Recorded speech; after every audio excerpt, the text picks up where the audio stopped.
Upang Hilonggo, please subscribe and like and share. Well, of course, ang stand talaga natin dyan bilang gobyerno is that we have one China policy. That has always been the official stand of the government. The Department of Foreign Affairs also has this one China policy natin when it comes to Taiwan and China. Pero sinasabi lang natin, no, there should not be high level of aggression na kung saan magkakaroon na mas magulong pag-take over or something or magdi-disrupt ng regional order na meron tayo dito ngayon. So that's only our issue. But I'll go back dun sa issue ng election sa Amerika. No? May mga tao nagtatanong kung sakali daw bang magbago ng presidente at hindi na si President Biden ang maging presidente natin at si Donald Trump na, does it mean mababago daw ba ang foreign policy direction ng Estados Unidos towards EDCA, towards the Philippines, towards China? No? Ang sagot ko dyan ay ganito lamang. No? Una sa lahat, we have to go back nung panahon ni President Donald Trump.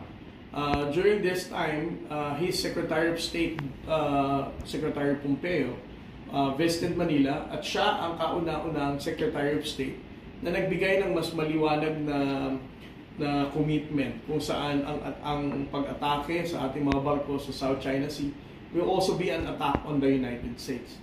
This was the first time, no, na clarify nila na ang issue ng sa South China Sea is also covered with the Mutual Defense Treaty.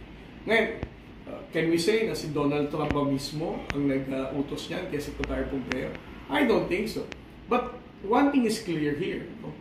Ibig sabihin, the foreign policy direction of the states, the U.S. government, is not actually decided overnight. No? Nang pag may bagong presidente, bago na lahat. Ang institutions that were already built prior, the election of a new president will remain to be in place. Hindi ito katulad ng Philippine government wherein ang presidente natin napaka-powerful. Pag sinabi niyang ayaw na natin sa Amerika dahil may na-disapprove ang visa, nagagawa niya. But for the US president, he cannot alter the foreign policy direction outright, no? Nang ganong kabilis. There are institutions in place to make sure na hindi madi-disrupt ang commitment ng Estados Unidos at the same time ang kanilang national interest. Ano ko lang po sa kanina, yung sinabi niyo po na patuloy pa rin po yung bansa natin na makipag-usap ng diplomatiko sa bansang China, sir. Through embassy po ba ng China yun, sir? Sir, nakikipag-cooperate po ba sila, sir? Pag nagsusulat po ba tayo, participating po ba sila? Paano yun, sir? Nagre-reply po ba sila sa mga sulat natin?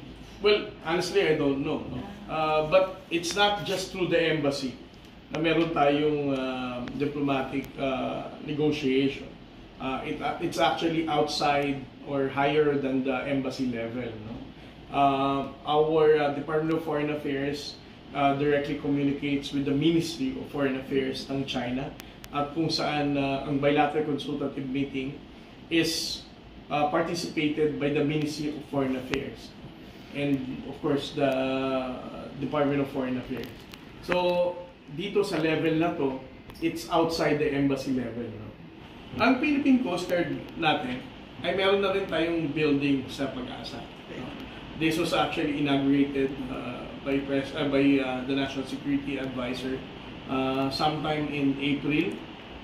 Nung pumunta tayo dito, and then it was Jaya Anyo na nag-inaugurate ng building natin. Yes po, meron pala. Alam mo, sa totoo lang, ang ating Pangulong Bongbong Marcos, wala naman talaga tayong intention na mag-respond sa the same level of aggression ng China.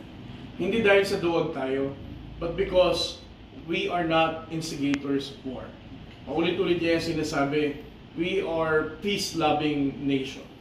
Mas gusto natin na mas mapayapang pag-uusap, hindi tensyonado, walang agresyon sa both parties. At naniniwala tayo na ang ganitong pag-uusap ay mas makakabuti para sa Pilipino, gayon din para sa China, no?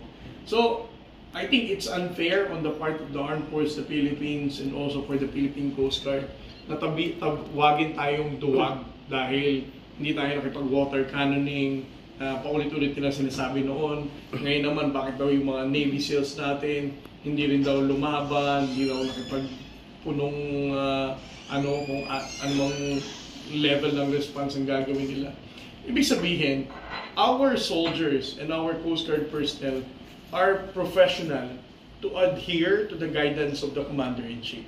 It just goes to show na it's not just the respect sa authority ng ating Pangulong Bongbong Marcos, but they have understood ang magiging impact or kahihinatnan kung sakaling susuklian nila ng agresyon ang China. Kahit kami mismo, no, on the part of the Coast Guard and even Armed Forces of the Philippines, sino ba naman ang papayag na yurak-yurakan ka lang ng water cannon, atakihin lang basta-basta, butasin ang rubber boat mo? Of course, kung ano ang nararamdaman ng ordinaryong Pilipino, ganyan din naman ang nararamdaman ng ating mga Coast Guard personnel and even the AFP. However, naniniwala tayo sa wisdom ng ating Pangulong Bongbong Marcos. We respect that and we believe that the peaceful settlement ng ating pinaglalabanan sa West Philippine Sea is the best strategy that President Bongbong Marcos has. And this is something that he has to make sure na hindi mapiprevent natin ang paulit-ulit na sinasabi ng mga trolls na magkakaroon ng digmaan. Actually, ang mga trolls, nakukonfuse na rin sila sa argument nila. Sinasabi nila, tayo ang dahilan kung bakit magkakaroon ng digmaan. Tayo ang dahilan kung bakit magkakaroon ng gera. Ngayon, pag pinakita natin ang kababaang loob natin and our peaceful approach on the issue, at hinahayaan lang natin na ang China ang maging aggressive, ang tawag naman nila sa atin, duwag. Diba? Wala ka lang tamang response. It's either warmongering ka dahil pinaninindigan mo ang posisyon sa West Philippine Sea, or duwag ka dahil hindi ka sumusukli ng level of aggression sa China. But our main objective, we go back dun sa 3 parts of speech ng ating Pangulong Bongbong Marcos. Una, hindi natin isusuko ang ating posisyon sa West Philippine Sea. Pangalawa, hindi tayo magiging dahilan ng aggression or pagtaas ng tension sa West Philippine Sea. And third, but the most important thing, naniniwala tayo sa mapayapang pag-uusap para mapababa ang tensyon sa West Philippine Sea. May mensahe po ba kayo, sir, sa mga sa mga mangingisda natin sa West Philippine Sea? Last na yan, sir. Well, ang mensahe natin sa ating mga mangingisdang Pilipino, gaya na sinabi ko, no? Ang ating Pangulong Bongbong Marcos, kasama ang Armed Forces of the Philippines at ang Philippine Coast Guard, has always been committed in ensuring that the rights and the welfare of the Filipino fishermen are protected. Ito ang dahilan kung bakit ang Coast Guard vessels natin ay patuloy na nagpapatrolya sa Bajo de Masinloc at in different areas ng West Philippine Sea dahil kami lamang ay tumutugon sa pag-uutos ng ating Pangulong Bongbong Marcos. The reason kung bakit nandyan ang ating mga barko kasama ang Philippine Navy ay dahil intensyon ng ating Pangulong Bongbong Marcos na siguraduhin, no, na maligtas, malaya at ligtas na makakapangisda ang ating mga kababayang Pilipino. So that is something na kailangan nating i-recognize, no? Minsan nalulungkot ako kapag may mga ilang mga isda na nagsasabing kulang pa daw ang tulong ng ating Pangulong Bongbong Marcos pagdating sa efforts natin sa West Philippine Sea.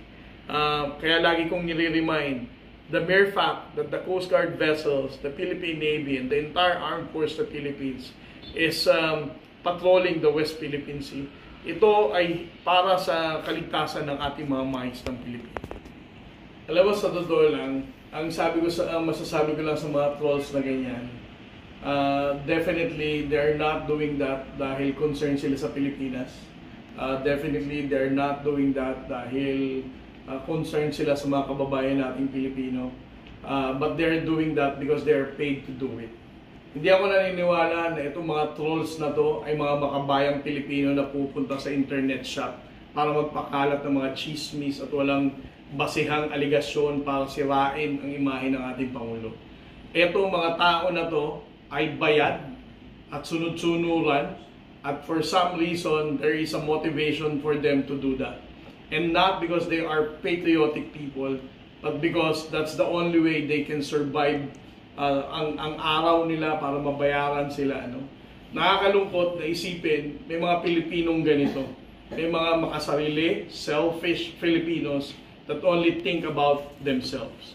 At hindi nila naiisip ang malakihang impact nito sa atin bilang isang bansa.